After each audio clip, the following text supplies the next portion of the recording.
educando seu bolso, com o economista Frederico Torres.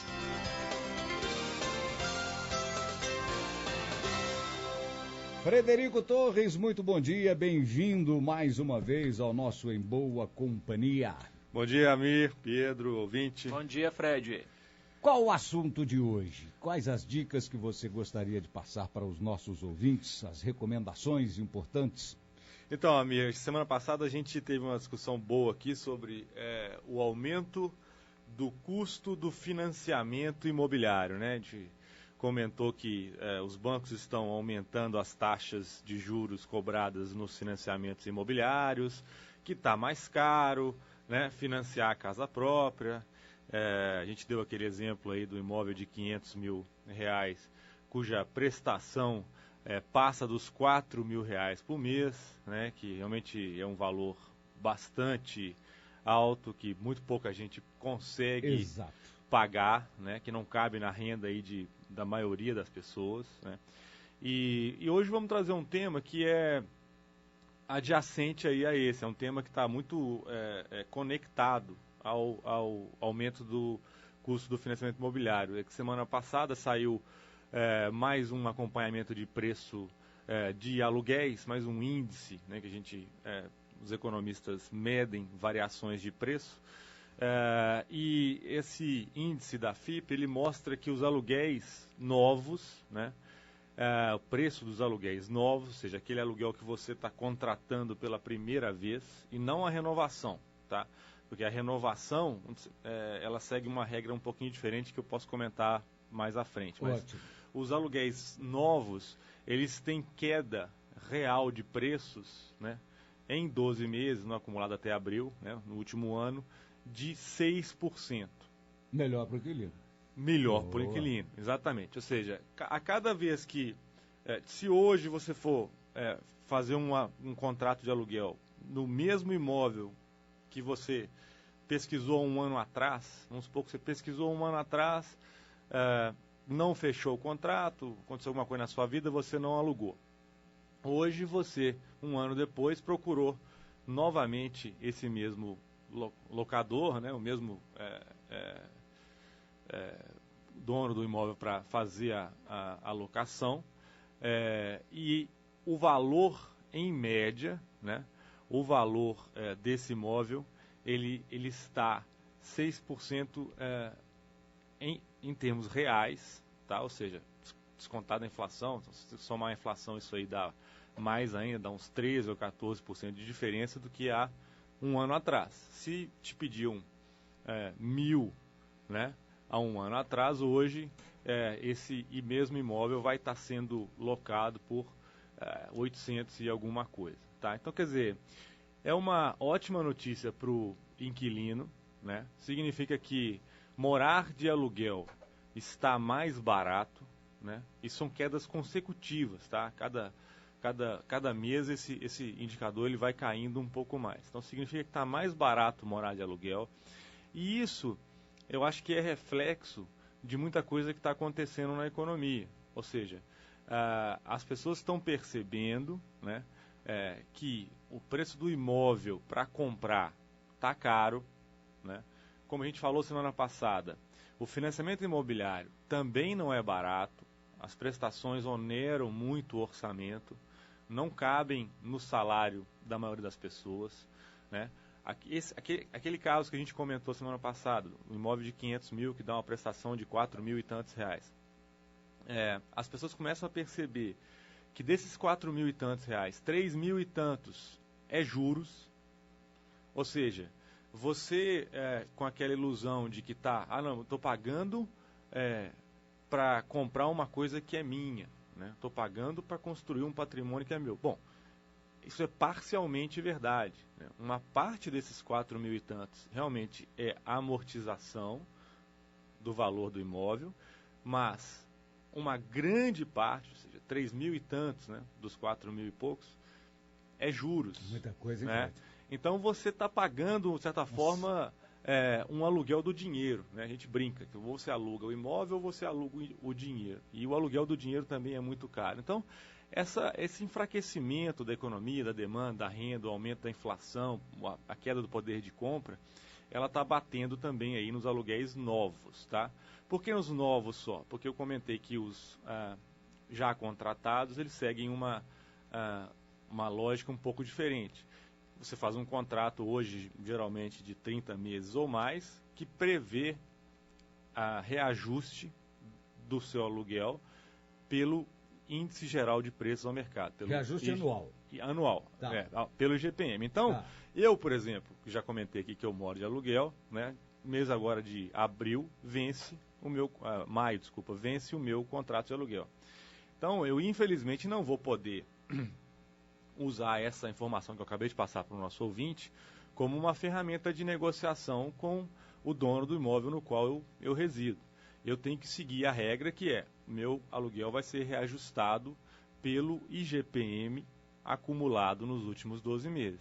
Então, eu vou passar a pagar 6 ou 7% a mais do que eu vinha pagando até hoje, porque é meio que um reajuste automático. Enquanto eu estiver dentro desse contrato, que dura 30 meses, eu tenho que obedecer, vamos dizer assim, a cláusula de reajuste pelo IGPM. Tem um período mínimo de aluguel hoje em dia, Fred?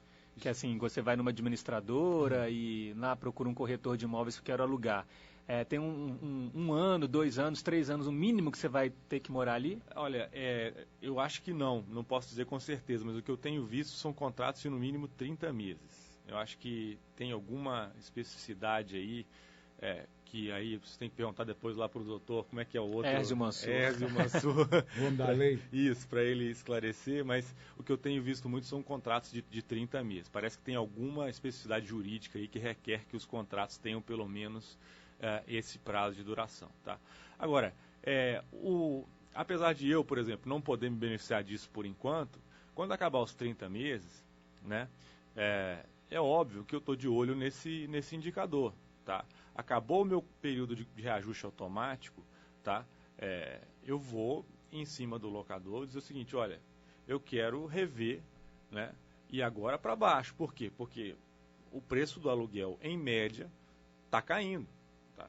Então, se você não quiser diminuir o valor do meu aluguel, eu vou procurar aqui nesse mesmo prédio, no mesmo condomínio, um outro imóvel e vou trocar de apartamento aqui, continuar morando aqui, porque eu gosto dali, e vou reduzir aí, né? Se continuar assim, 10, 13, 14% no valor do meu aluguel. Uma baita economia, né? Um tempo apertado de dinheiro que a gente tem aí hoje. E é a dica que eu queria deixar aí hoje para o pessoal que... Aí, no caso, o inquilino leva vantagem, né, Fred? Porque o proprietário pode ficar com esse imóvel vazio e um mês é prejuízo para ele. Exatamente. O proprietário não quer ficar com o imóvel vazio. Ele vai negociar. Ele não quer ficar no imóvel vazio. Apesar de que o mineiro é meio duro na negociação, de reduzir preço, etc. Mas a cada mês que o imóvel passa vazio, o cara tem um bom prejuízo. Então, assim, se ele pensar financeiramente, ele vai, ainda mais conhecendo o inquilino, sabendo que é um inquilino... Né, paga em dia, tudo direitinho, ele preserva, cuida do imóvel, tem tudo isso, né? Exatamente. A dica, então, para o locador, né, se é que a gente pode dar uma dica para o locador, e... eu espero que o meu esteja escutando aí também, né? É que ceda, né? É que ceda porque os preços dos aluguéis novos, como a gente acabou de falar, estão baixando. É reflexo da economia que está um pouco pior, da renda que está um pouco mais baixa, do desemprego que está aumentando um pouco, a inflação está aumentando um pouco.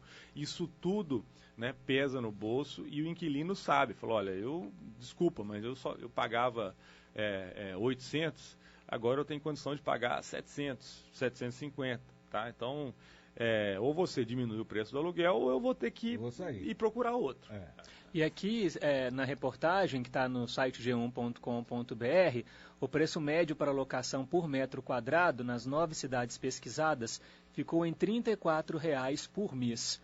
O Rio de Janeiro lidera, com R$ 41,00 por metro quadrado ao mês, seguida por São Paulo, com R$ 38,00. O aluguel mais barato foi encontrado em Curitiba, que custa R$ 16,00 mensais pelo metro quadrado. É por aí. Então, assim, Curitiba é uma cidade que tem um custo de vida mais baixo mesmo do que as outras capitais. Qualidade de vida melhor. Isso, O Rio de Janeiro e São Paulo têm esses valores muito altos, né, que puxam a média para cima, tá? Mas você vê, em Curitiba, R$16 por metro quadrado, você aluga um imóvel de 100 metros quadrados, né, por mil e... que já é um senhor imóvel, né? Porque grande. Hoje em dia apartamento é tudo 50, 60 metros quadrados. Exatamente, por R$1.600. Então, assim, é um valor razoável. Esse preço médio, Pedro, ele depende muito da metragem, tá? Então, a tendência é que em apartamentos bem pequenos, 50, 60 metros quadrados, esse valor médio por metro quadrado seja mais alto. Ah, é? Então, em apartamentos enormes, né, sei lá, 200 metros quadrados, aí o valor por metro quadrado, ele vai tender a ser um pouco mais baixo.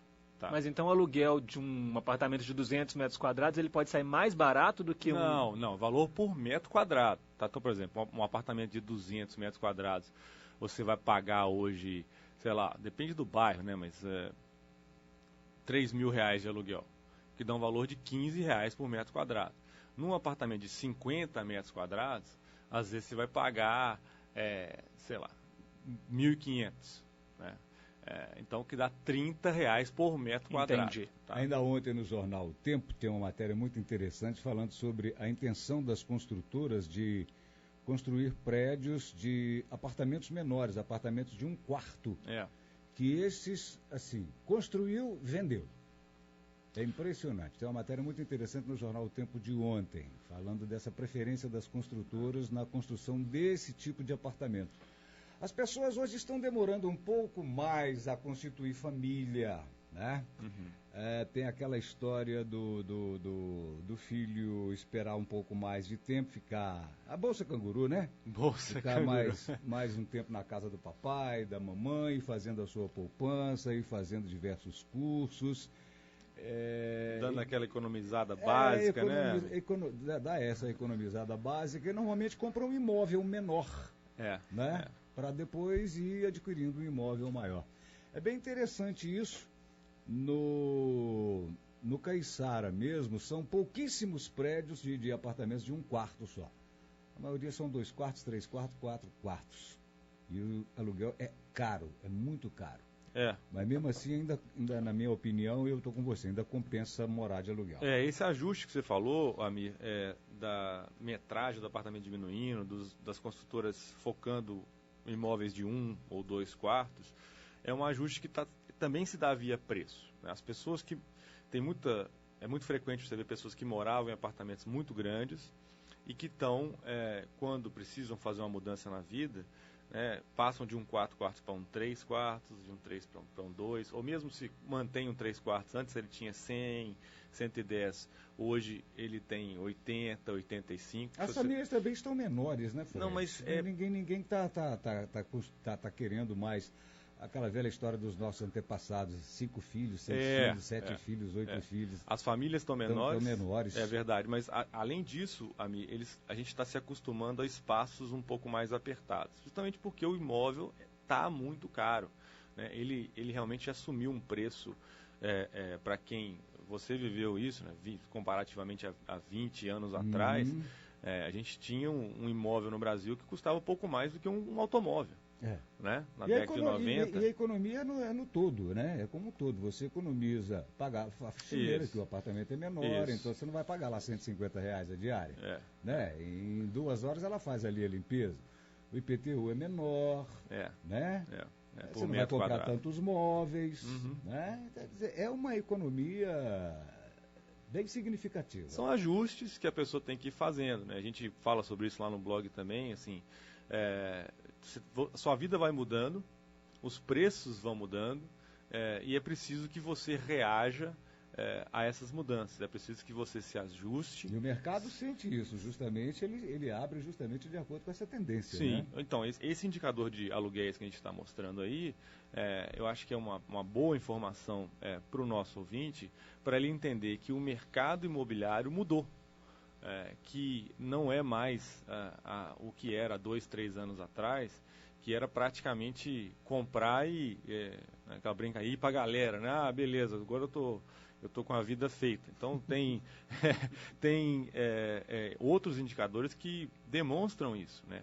Por exemplo, a gente já comentou aqui en passant, em outra ocasião, os distratos. Os distratos são os cancelamentos de contrato de compra do imóvel na planta, que hoje estão em níveis altíssimos. Bom, a pessoa antes chegava, comprava na planta, pagava aquela prestação durante, 2 anos, né? Lá na frente o imóvel ficava pronto e ela pagava ou muitas vezes financiava o resto, né?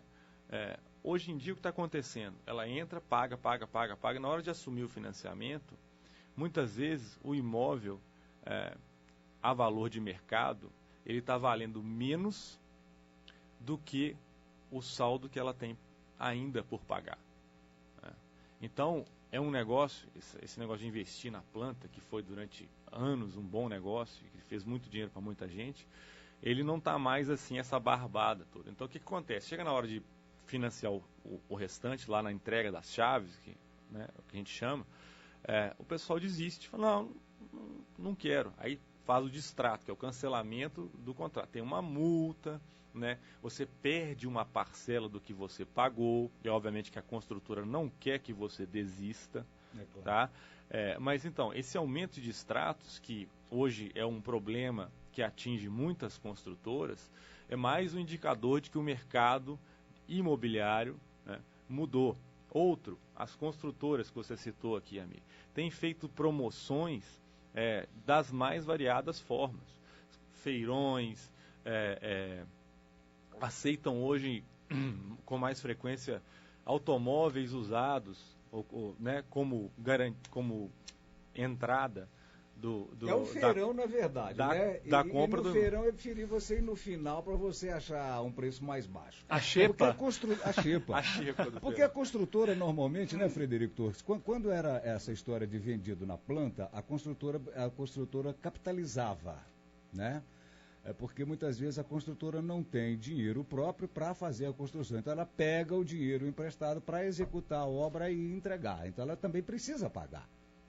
Aí tinha essa história, compra na planta, né? Muita gente caiu nessa, com certeza. Não estou falando que é um mau negócio, necessariamente não. O que eu estou dizendo é o seguinte, a gente está falando em média, né? Em média tem sempre os bons negócios e os maus negócios. Eu estou só falando que durante muito tempo o pessoal estava comprando imóveis a rodo, né? Na gíria, perdão de uma palavra melhor. Vai no fim da feira. Então hoje é isso, assim, se você tem o sonho da casa própria e quer realizá-lo, eu acho assim, negocie bem, né? Como o Amir falou, vai na xepa, peça o desconto, aproveite disso que a gente está falando aqui, que as construtoras estão com altos estoques, estão oferecendo bons descontos, aceitando outras formas de pagamento, né? Como, por exemplo, a oferta do carro em entrada para diminuir o ônus da prestação, né?